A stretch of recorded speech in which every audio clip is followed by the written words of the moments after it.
my name is Anrika Shabazz, and I am a Learning Works Breakthrough Twin Cities applicant for the summer of 2014. And my 7-minute informational video today will be on two important aspects of being a student, and they are public speaking and attentiveness. So those two things are important for students because in the classroom, it allows them to be efficient and confident students.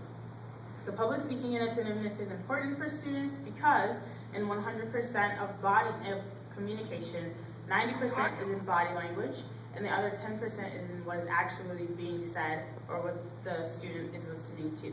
So with public speaking, there are important parts, okay? And with body language, there are important parts of the body that help a student be attentive and or give an efficient presentation. Those parts are the head, the shoulders, knees, and toes. The head, the shoulders, knees, and toes. And there are two other aspects that I will talk about later, and those will be a strong voice and eye contact and hand movements. Those are three things. So the first thing, the head, is important because it involves eye contact and involves control of movement of the head. So those things are important because when making eye contact with an individual, it lets you know that you are confident and that you are not nervous or anxious about the information that's being communicated. When you're looking at a person, your head needs to be turned towards them so that you're not talking and looking away from them. It helps with communication. The second part are your shoulders. Your shoulders are important because when your shoulders are straight and you are standing tall, you are very confident. It shows that you're confident and it shows that you're not nervous or anxious or not understanding the material. Next are your knees. Your knees are important because it helps with supporting your upper body. So when your knees are not right underneath you, you look as though you're not confident. Your shoulders look as though they're not tall and straight, and it looks as though you're not confident. And the last part are your toes, which are part of your feet. And your feet need to be right underneath your shoulders. So your shoulders and your feet need to line up. This helps to give confidence as a speaker or confidence as a listener because it allows both people to know that focus is being made, attention is right on the people who are speaking or being listened to, and it helps with efficient communication. So once again, head, shoulders, knees, and toes, looking at the person that you're talking to, making eye contact, strong shoulders, straight back, knees and your toes are right underneath your shoulders. Now, I'll have my volunteers give an example of things that you should not do when you are talking or listening and you're standing up.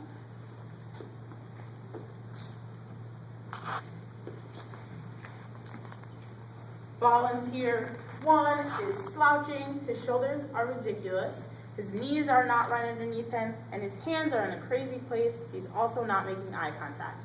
Volunteer 2 has committed the grave mistake of trying to listen or talk to someone with her back to whoever it is, which is a huge, huge no-no.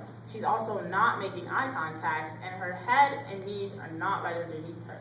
She's the kind of student that has too much attitude. Volunteer 3 is also not demonstrating the important parts of public speaking. His hands are in his pockets, he's rocking back and forth, which means his knees and toes are not right underneath his shoulders, and he's also not making eye contact. These things are all things you should not do when you are listening or giving a presentation as a student because it shows 1, not respect, it shows 2, you're not confident in what you're saying, and 3, that you're not listening or you're not understanding the material that you are delivering. So all the volunteers will sit down. The next part is attentiveness. This is the part of the student when you're receiving information in the classroom. Attentiveness is important because it allows the teacher to know that the student is paying attention, that the student is receiving the information, and that they're confident in what they are learning. When the student is not paying attention with their bodies, they don't have to say anything. There could be a miscommunication. The same things are important when you are sitting down and being attentive as it is when you are public speaking. When you are attentive as a student, your head, shoulders, knees, and toes should all be under control and under discipline, and your body should be all together. So when you're sitting down, your head should be focused on the speaker. Your head should be focused on whoever is talking to you. You should be making eye contact with who's ever talking to you.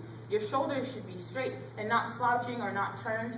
If they are turned away from the speaker or your teacher, it looks as though you're not paying attention or that there's a miscommunication happening. The next thing are your knees. Because you'll be sitting down in the chair, your knees should be positioned right above your feet. When this isn't happening, you have improper posture and it looks as though you're not paying attention, even if you are.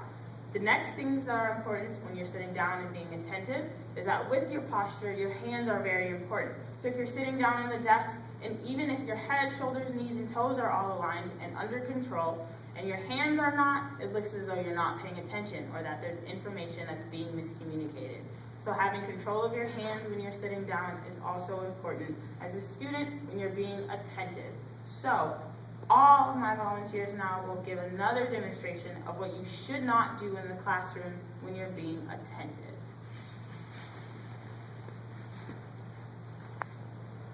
So, volunteer 1 this time, his hands are not where they should be, they're on his head, he's slouching, his feet are not underneath his toes, his posture is showing that he's not paying attention and that he is not receiving the information that the teacher is delivering to him. To correct his posture while he's sitting down, he should sit up straight, his shoulders should be tall, his hands should be positioned in front of him, and his feet should be right underneath his knees. With volunteer number 2, she's also having continuous attitude. She looks as though she's sleeping, not paying attention. She's all the way slouched down in her seat. Bad posture. Her knees are not on top of her feet. So to correct her posture, she should sit up. Her shoulders should be tall. She should fix her head to look at the teacher who's talking, and her feet should be beneath her knees. With the last volunteer, his posture is incorrect. He's slouching. He's slouched over, he should be sitting up, his shoulders should be tall, his hands should be positioned in front of him, his head should be looking towards the speaker, and he should be making eye contact. So, and this is why it is important when you're in the classroom, because it looks as though all of these students are paying attention, receiving the information that is necessary to help them in the learning environment, and it also looks as though they are properly engaged as students. So once again, my name is Amrika Shabazz. I am a Breakthrough Twin Cities Learning Works applicant for the summer of 2014, and I hope that my lesson on public speaking and attentiveness is helpful. Thank you.